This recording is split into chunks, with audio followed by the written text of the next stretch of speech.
Ito nga pala yung time na pauwi at magbakasyon na naman ako sa Pilipinas. So napakalayo ng biniyahe namin magmula dito sa Haramachi, Gunma hanggang sa Narita Airport. Siguro bumiyahe rin kami ng almost 4 hours mula dito sa lugar namin kasi madaling araw kami nang umalis dito sa Haramachi hanggang doon sa bus station sa may Takasaki, Gunma. Maghihintay na lang kami ng bus doon at sasakay na lang ulit hanggang Narita. Napaka-convenient naman bumiyahe dito dahil napakaganda ng bus na sinakyan namin at meron ding CR sa loob ng bus.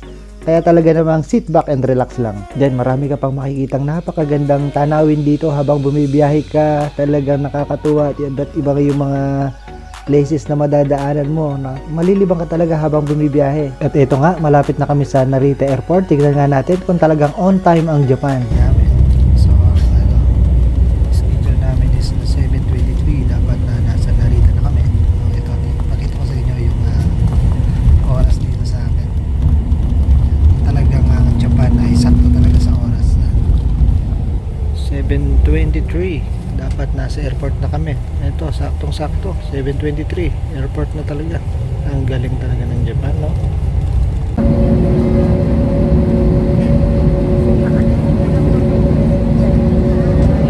Each seat is provided with a seatbelt. To fasten push ends together, tighten seatbelt by pulling loose end. To unfasten, lift up a buckle, pull free ends to release.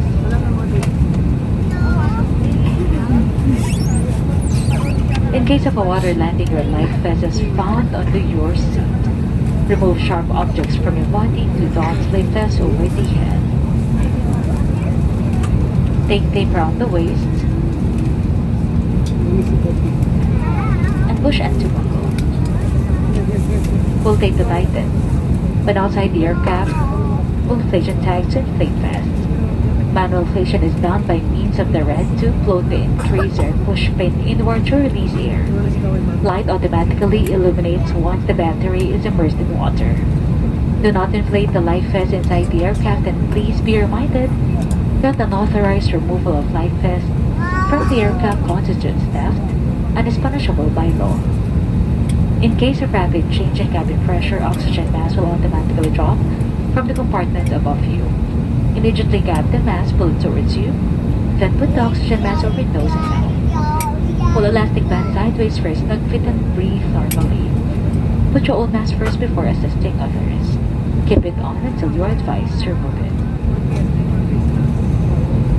In case of emergency evacuation, follow the lines that will lead you to the exit. For further information, please refer to the passenger briefing card found in your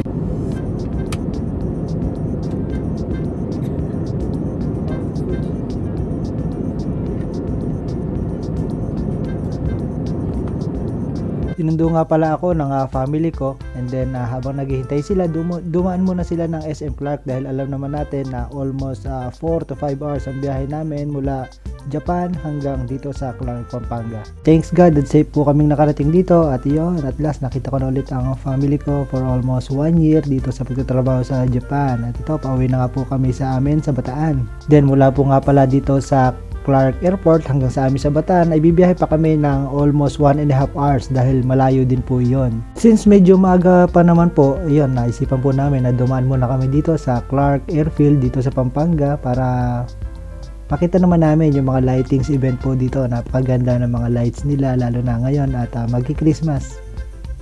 And then after po nito, uwi na rin kami sa amin sa Bataan. Medyo nilibang lang po yung mga bata at siyempre ako na rin, first time ko rin po makita itong lugar na to na napakaganda naman po talaga at nag-enjoy naman po kaming lahat bago kami umuwi sa amin. At thanks God nga pala at safety po ako nakauwi from Japan to Philippines. Maraming nga po palang salamat sa inyong lahat. Thank you sa mga sumusuporta po sa aking channel at sana po ay huwag kayong magsawa sa aking mga simpleng video. Thank you very much. Hanggang sa susunod na video po muli. Thank you.